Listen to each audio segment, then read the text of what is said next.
Hello students, hi, welcome back to my channel learning with Divya. कैसे हैं आप सब। आज का जो टॉपिक है वो है composition of breast milk.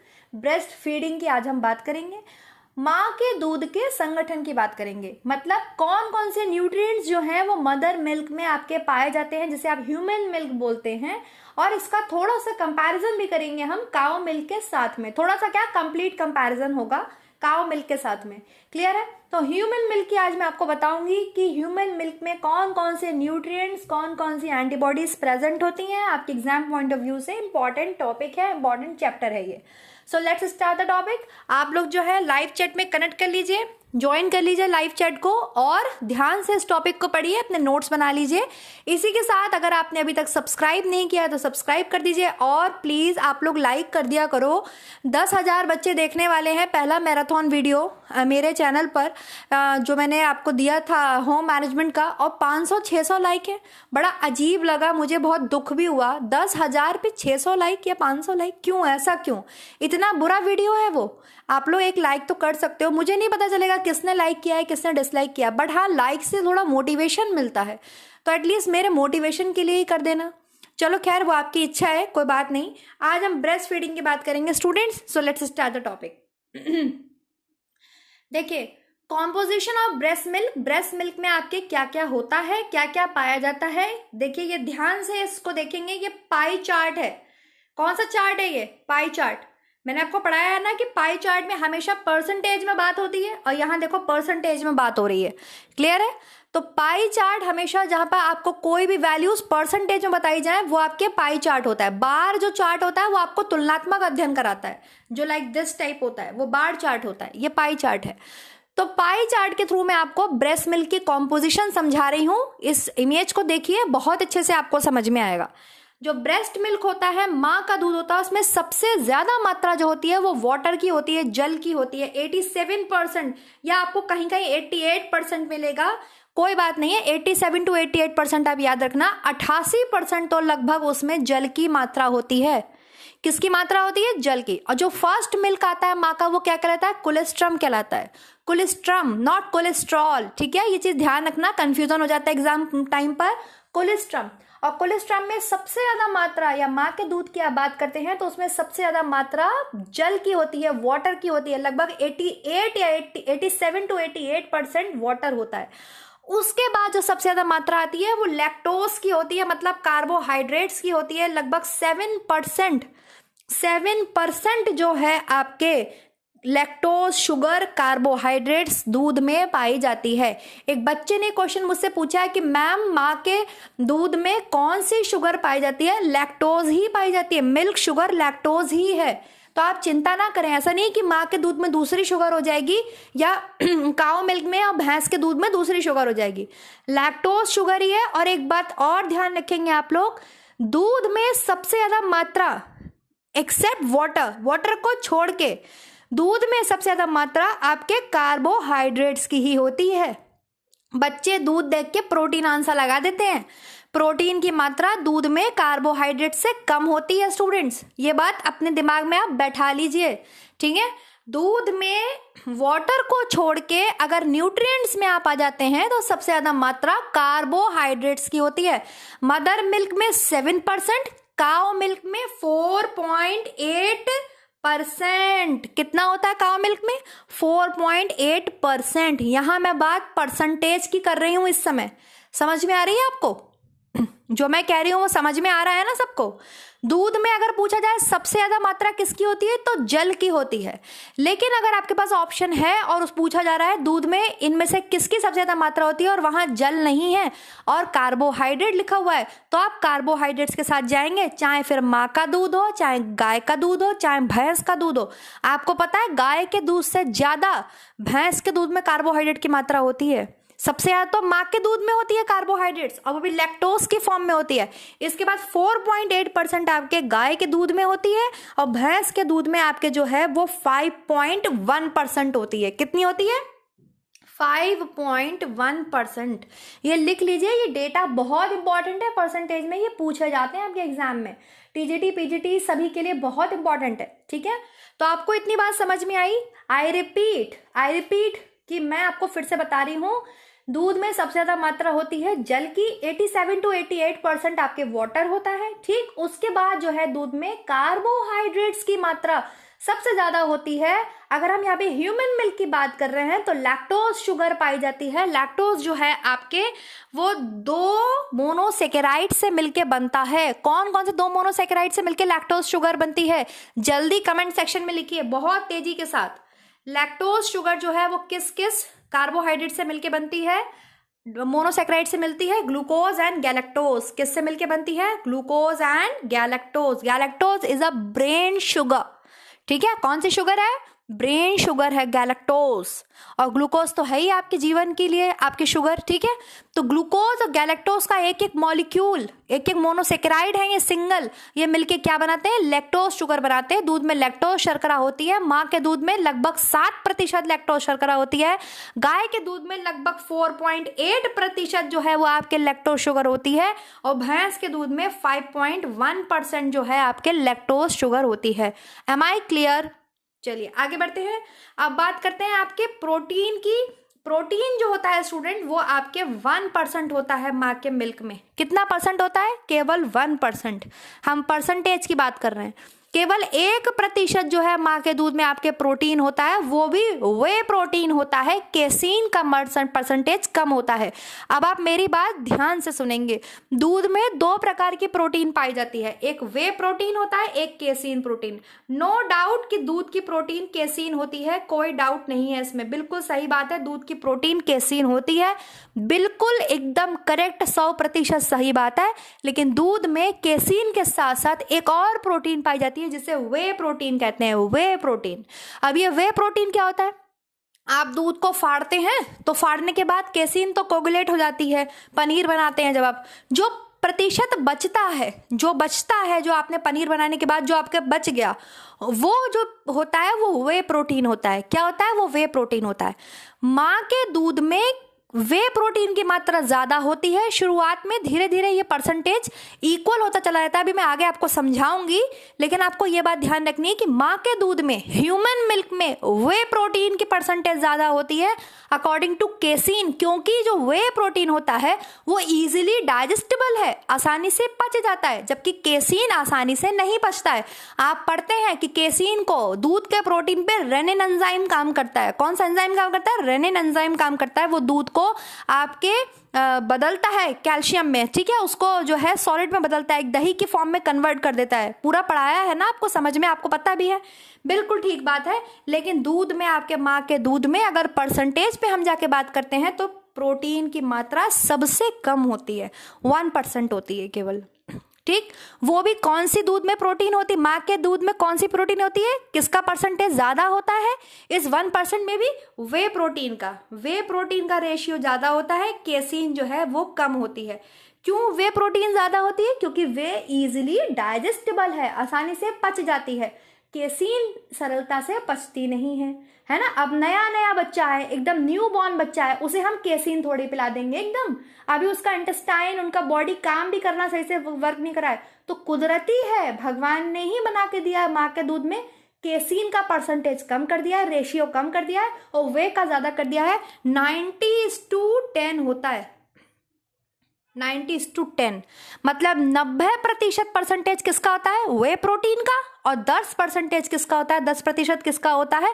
Casein protein का होता है माँ के दूध में परसेंटेज। तो एक तो प्रोटीन ही कम है, कार्बोहाइड्रेट सबसे ज्यादा मात्रा में होते हैं। क्यों? क्योंकि बच्चे को एनर्जी मिल रही होती है।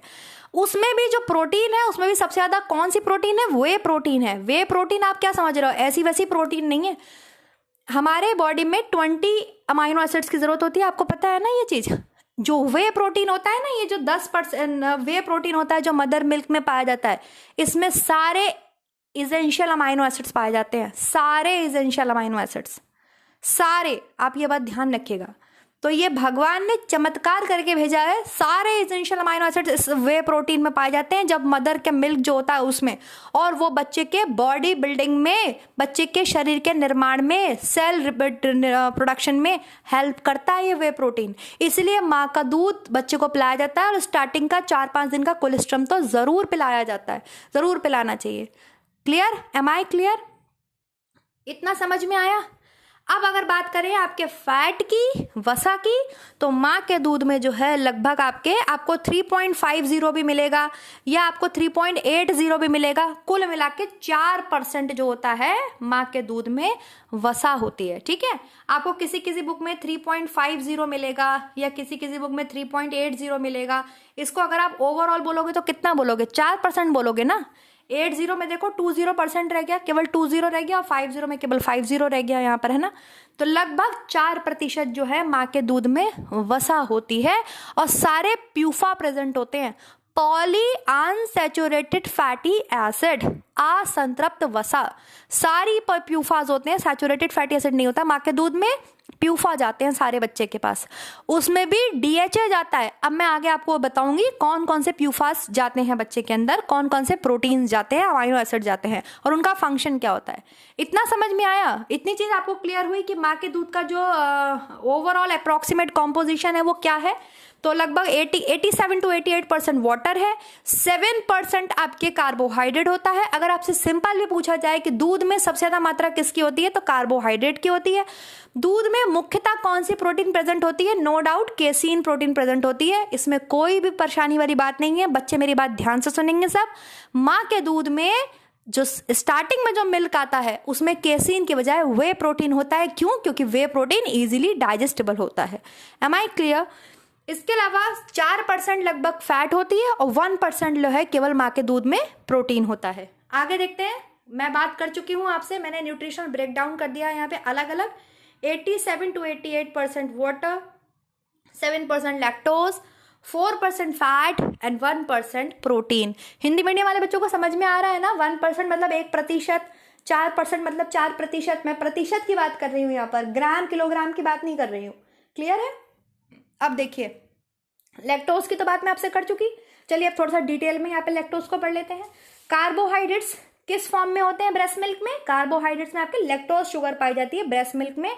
और वैसे भी आपके दूध में जो शुगर होती है वो लैक्टोज ही होती है, चाहे वो काव का हो, चाहे वो भैंस का हो, चाहे बकरी का हो, लैक्टोज ही होती है। क्लियर है?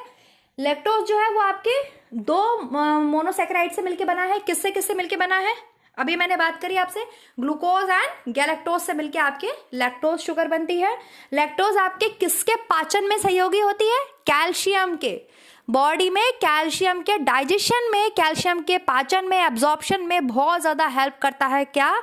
लैक्टोज। ठीक, समझ में आ गया आपको? क्लियर हो गया? ब्रेस्ट मिल्क में कितना लैक्टोज होता है? 7%। ठीक, और अगर हम बात करें काउ मिल्क में कितना होता है, तो आपके 4.5%, 4.5% या 4.8%, 8%। काउ मिल्क में कितना होता है? 4.8%। और वहीं अगर हम बफेलो मिल्क की बात करें, भैंस के दूध की बात करें, तो कितना होता है? 5.1%। Am I clear? इतना क्लियर हो गया? चलो प्रोटीन की तरफ चलते हैं। पहले प्रोटीन की बात करेंगे स्टूडेंट। यहां पर आ जाते हैं। ये है प्रोटीन। देखिए, ये सब मैंने पाई चार्ट यूज करे हैं।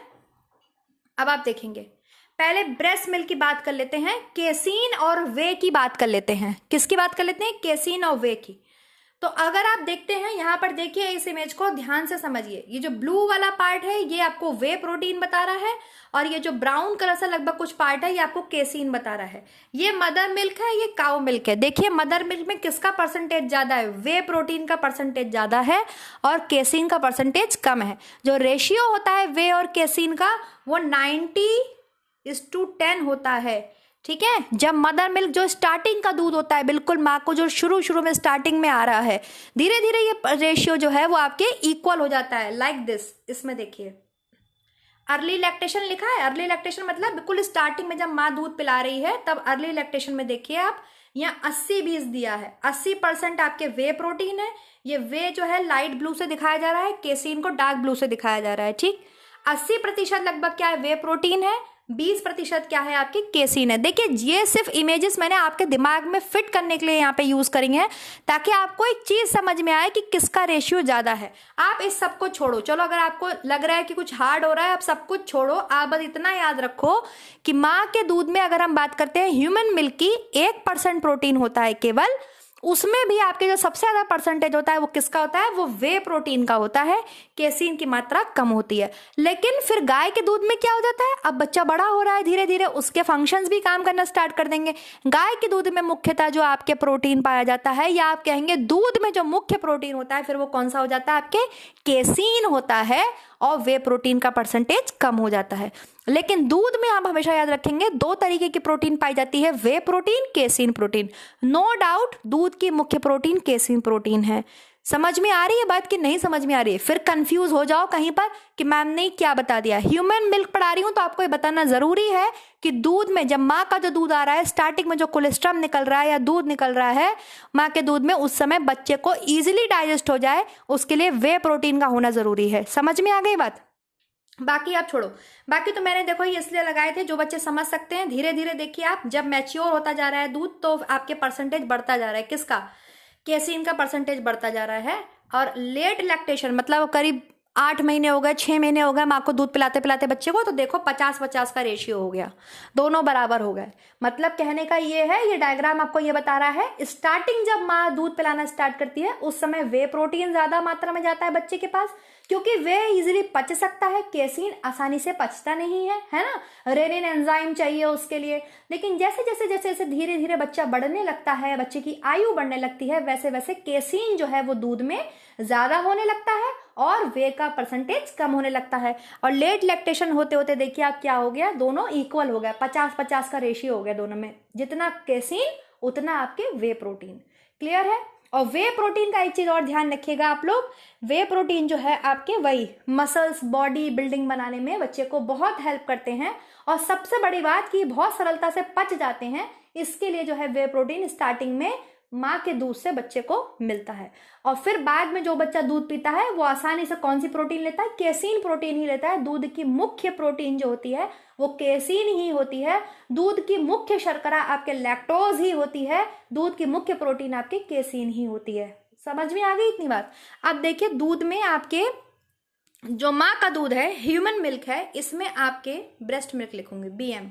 जो ब्रेस्ट मिल्क है इसमें आपके 2 अमाइनो एसिड पाए जाते हैं student. Most most most important point लिखिए अपनी कॉपी में, 2 अमाइनो एसिड पाए जाते हैं। फर्स्ट वन इज सिस्टाइन या सिस्टीन, ठीक है, एंड सेकेंड वन इज आपके होता है टॉरिन। कौन सा होता है? टॉरिन। अब टॉरिन आपने सुना भी नहीं होगा, लेकिन है एक अमाइनो एसिड जो माँ के दूध में पाया जाता है।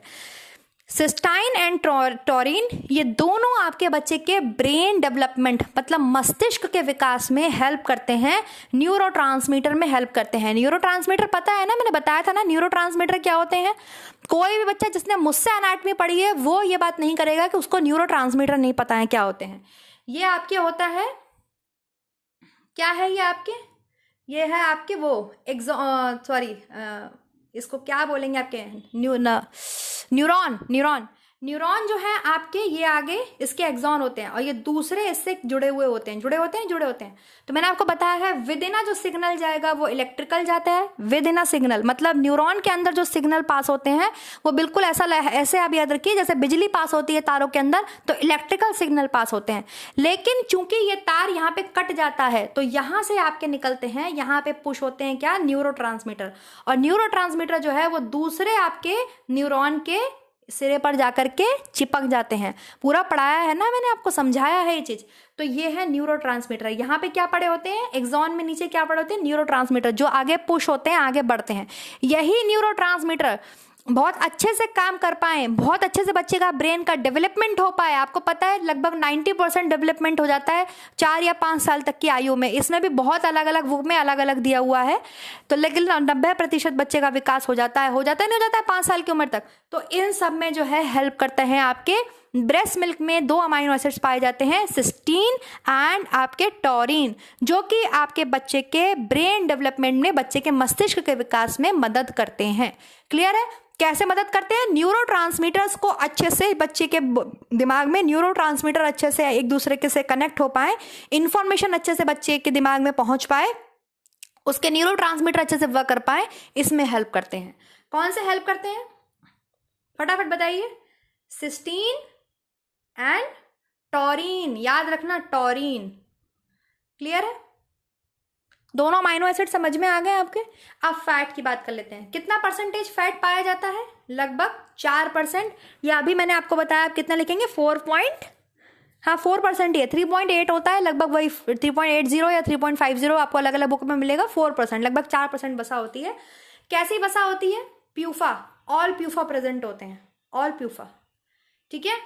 पॉली अनसैचुरेटेड फैटी एसिड्स मतलब आपके असंतृप्त वसा जो होती है, जिसमें आप पढ़ते हैं लिनोलेइक, लिनोलेनिक, एरिकेडोनिक एसिड, ये सब बच्चे के दिमाग के लिए जरूरी होते हैं, बच्चे के मस्तिष्क और शरीर के विकास के लिए जरूरी होते हैं। इसमें भी एक प्यूफा इतना इंपॉर्टेंट है, स्पेशली जो माइलिनेशन ऑफ नर्व्स करता है। माइलिनेशन ऑफ नर्व्स मतलब माइलिन शीट पढ़ाया था ना मैंने आपको, माइलिन शीट जो कि एक्सॉन को लपेटती हैं, एक्सॉन के ऊपर अपना माइलिन शीट कवर करती हैं, ताकि जो ट्रांसमीटर है वो अच्छे से न्यूरो ट्रांसमीटर हो सके, अच्छे से जो इंफॉर्मेशन है वो पास हो सके। जब हम इसकी बात करते हैं, आपके एक्सॉन की बात, न्यूरॉन की बात करते हैं, तो ये न्यूरॉन की जब हम बात करते हैं तो ये यहाँ पे एक्सॉन होता है, और एक्सॉन के ऊपर मैंने आपको बताया था माइलिन शीट लपेटती है, ऐसे समझाया था ना। माइलिन शीट ये क्यों होती है? ये माइलिन शीट क्या करती है? ये माइलिन शीट एक्सॉन को कवर करती है। जैसे आपके तार होते हैं, उसके ऊपर काले काले रंग की एक शीट चढ़ी होती है, और उसके अंदर जो है आपके कॉपर के वायर होते हैं। इसी तरीके से मैंने आपको समझाया था, ये एक्सॉन है, इस एक्सॉन को जो है एक चीज सपोर्ट करती है, माइलिन शीट। इसी माइलिन शीट को बनाने के लिए, इसी माइलिनेशन के लिए आपके जो है प्यूफास की रिक्वायरमेंट होती है, छोटे बच्चों को जरूरत होती है। प्यूफा इसमें हेल्प करते हैं। उसमें भी सबसे इंपॉर्टेंट हेल्प करता है आपके डीएचए। कौन सा हेल्प करता है? डीएचए। डीएचए ये लिखा है, ये है डीएचए आपके डोकोसा हेक्सानोइक एसिड। कौन सा है आपके? डोकोसा हेक्सानोइक एसिड।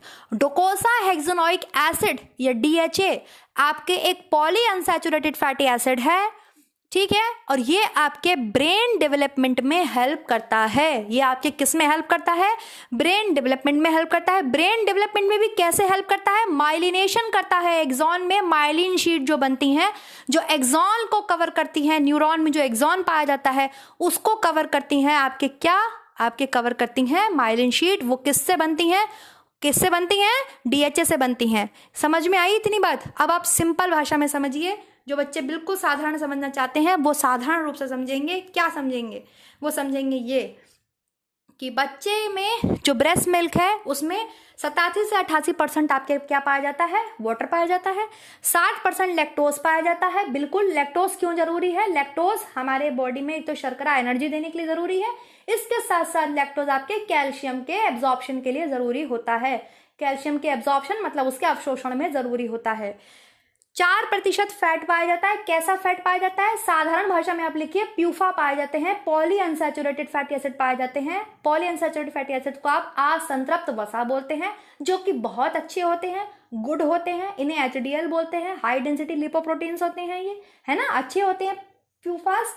उसमें भी आप लिखिए प्यूफा ये क्यों जरूरी है? ये बच्चे के मस्तिष्क के विकास के लिए जरूरी है। अगर आपको डीएचए याद नहीं रहता है कोई बात नहीं है, आप सिंपल ये लिखिए कि बच्चे के मस्तिष्क के विकास के लिए प्यूफा की जरूरत होती है। लिखिए अपनी कॉपी में ध्यान से इस चीज को, ठीक? समझ में आ गया? ह्यूमन मिल्क में जो फैट पाए जाते हैं वो किसके लिए जरूरी होते हैं? कौन से फैट पाए जाते हैं ह्यूमन मिल्क में? अब ये सारे क्वेश्चन मैं आपसे टेलीग्राम पर और अपनी कम्युनिटी टैब पे पूछूंगी। आज मैं हैरान हो गई हूँ, कम्युनिटी टैब पर कल मैंने एक क्वेश्चन पूछा था, गैंग एज, मतलब मैं हैरान हो गई। जो परसेंटेज है आंसर देने का गैंग एज का, वो अर्ली चाइल्डहुड है। हैरान हो गई मैं तो इस चीज को देख के। आई एम शॉक्ड कि अर्ली चाइल्डहुड को आप गैंग एज बोल रहे हैं, जबकि आपको कितनी बार बताया वो प्री गैंग एज है, वो प्री स्कूल एज है, स्कूल से पहले की अवस्था। आपने जो 3 से ये चाइल्डहुड जो होता है आपके अर्ली चाइल्डहुड, 2 से 6 साल का बच्चे को आपने गैंग बना के घूमते देखा है? आपके घर के आसपास या आपके अपने घर के बच्चे गैंग बना के घूमते हैं 2 से 6 साल के? आप अर्ली चाइल्डहुड को गैंग एज बता रहे हैं? परसेंटेज देखिएगा कम्युनिटी टैब पे जाके, कितने बच्चों ने गैंग एज को अर्ली चाइल्डहुड आंसर किया है। कहाँ है कॉमन सेंस आपका? 2 से 6 साल का बच्चा होता है वो पूर्व बाल्यावस्था में आता है। क्या वो बच्चे गैंग बना के घूमते हैं? लेट चाइल्डहुड बच्चे जाते हैं, गैंग बनाते हैं, अपने स्कूल जाते हैं, स्कूल में चले जाते हैं तो उनके खुद ही गैंग बनने लगते हैं। 6 से 12 साल की उम्र होती है वो।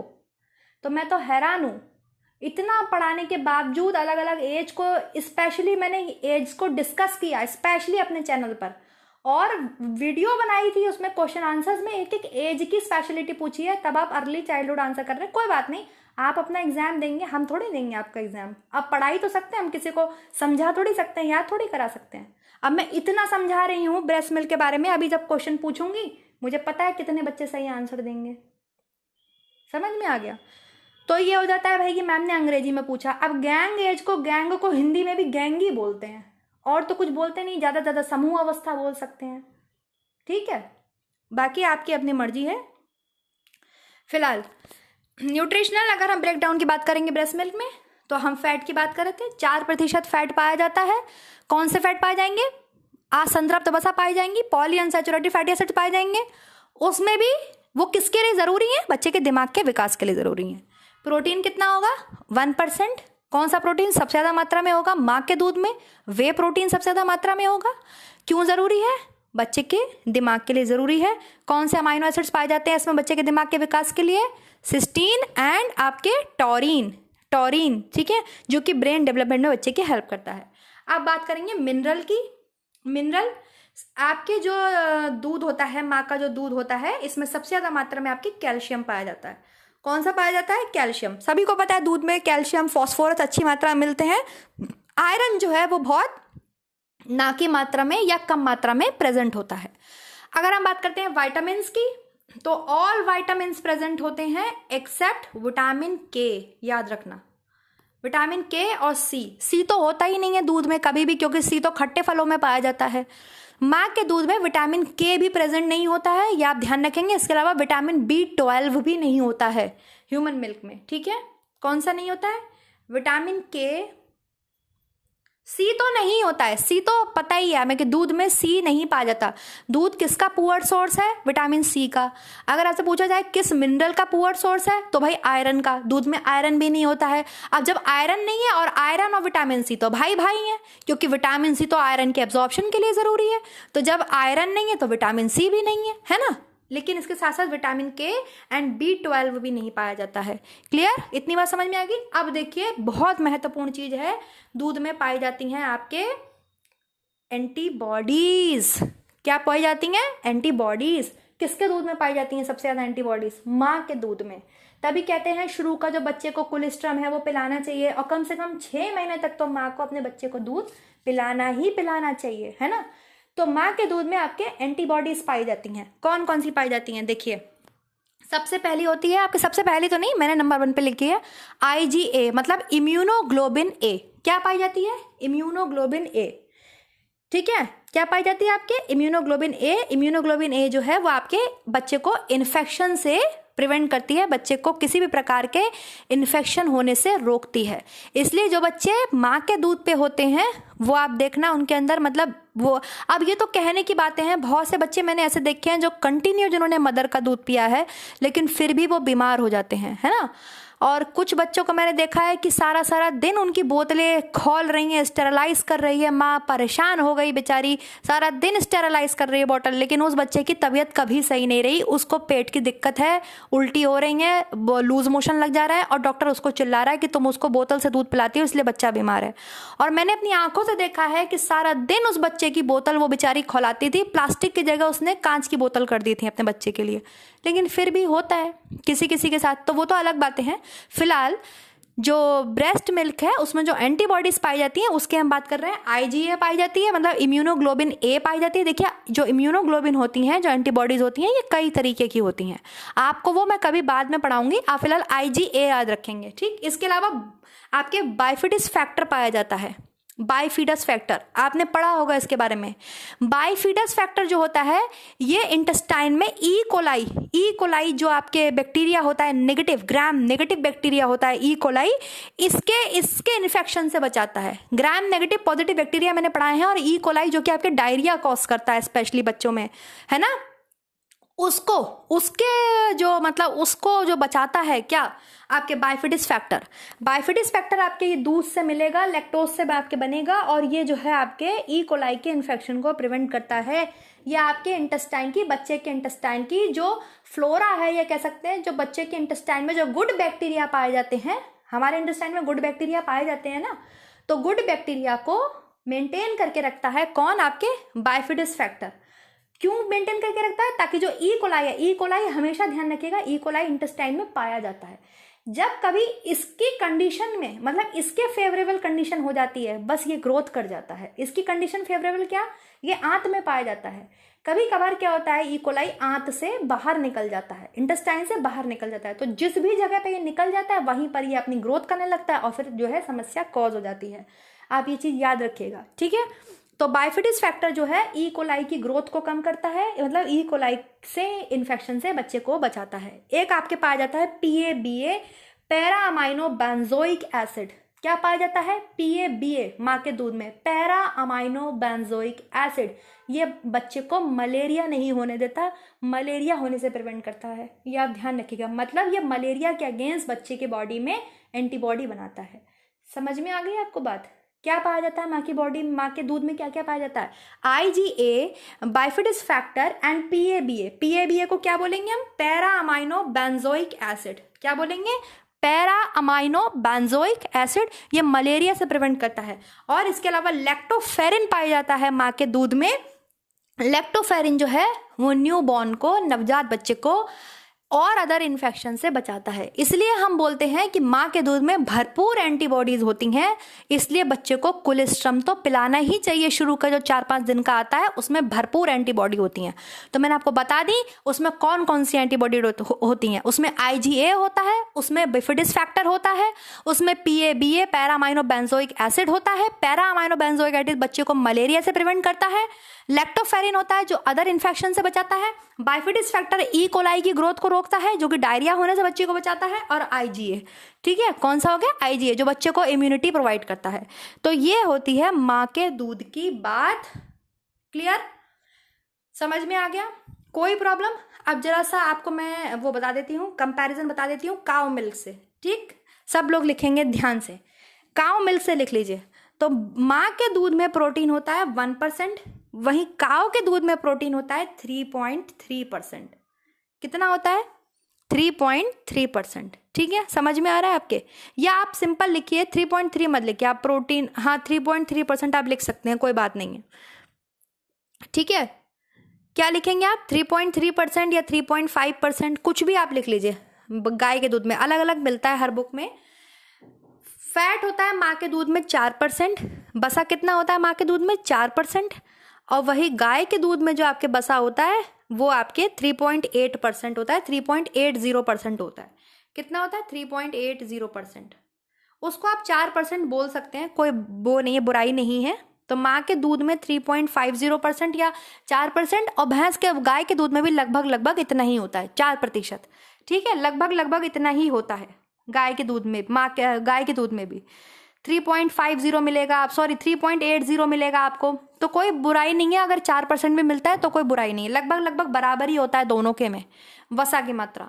लेकिन लैक्टोज की मात्रा माँ के दूध में ज़्यादा होती है। कितनी होती है? 7%।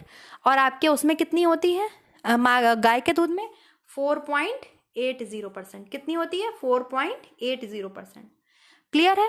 जल की मात्रा दोनों में बराबर होती है, दोनों में 87 to 88% जो है जल की मात्रा होती है। बस एक चीज की मात्रा बढ़ी हुई होती है, दो चीजों की मात्रा, गाय के दूध में और माँ के दूध में। किसकी? गाय के दूध में, माँ के दूध में वाटर की परसेंटेज बराबर होती है। 87 से 88% माँ के दूध में भी होता है, गाय के दूध में भी होता है। बिल्कुल, तभी तो कहते हैं माँ के दूध के समान होता है गाय का दूध।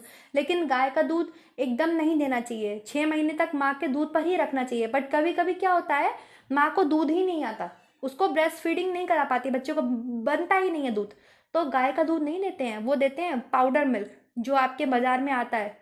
कौन से नाम से आता है, मैं नाम भूल गई उसका, पाउडर मिल्क का, जो बच्चों को दिया जाता है। गाय का दूध नहीं देते एकदम छोटे बच्चे को जन्म पे, क्योंकि वो पचता नहीं है, उसमें केसीन प्रोटीन ज़्यादा मात्रा में होता है। क्लियर है? तो पाउडर मिल्क दिया जाता है जो माँ के दूध जैसा होता है। और क्या होता है? 7% लैक्टोज होती है किसके में? माँ के दूध में। लेकिन अगर हम गाय के दूध की बात करेंगे तो कितनी होती है उसमें? 4.80। तो आप ये चीज देखिए कि दोनों में ही, माँ के दूध में भी और गाय के दूध में भी, परसेंटेज जल के बाद किसका ज्यादा है? कार्बोहाइड्रेट्स का। ये बात ध्यान रखिएगा। फैट की बात करें, लगभग दोनों में सेम। लगभग लगभग दोनों में 4% ही होती है। गाय के दूध में कुछ एक आधा % कम होती है, कुछ आधा %, लेकिन लगभग दोनों में बराबर होती है। प्रोटीन की बात करेंगे तो माँ के दूध में केवल 1% प्रोटीन होता है, जबकि आपके गाय के दूध में परसेंटेज ज़्यादा होता है। कितना होता है? लगभग 3.50%। क्लियर है? आपको समझ में आ गया स्टूडेंट? कोई प्रॉब्लम तो नहीं है? हाँ, गाय के दूध में ठीक है। अरे 3.50%, 3.5 मिले कोई दिक्कत नहीं है। और गाय के दूध में या दूध में आपके मुख्य रूप से कौन सी प्रोटीन रहेगी? केसीन। चलिए, आज का सेशन यहीं पर मैं रैप अप करती हूँ। आई होप ये वीडियो आपको समझ में आया होगा। अगर समझ में आया, do like, do share and do subscribe my channel. Thank you so much students. मैं इससे रिलेटेड क्वेश्चन आपको टेलीग्राम पर, कम्युनिटी टैब पर कराऊंगी और फिर मैं देखती हूँ कितने बच्चे सही करते हैं। बाय बाय, नेक्स्ट वीडियो मिलेंगे नेक्स्ट टॉपिक के साथ। तब तक आप लोग अपना ध्यान रखिए। Always support women empowerment. Bye bye students.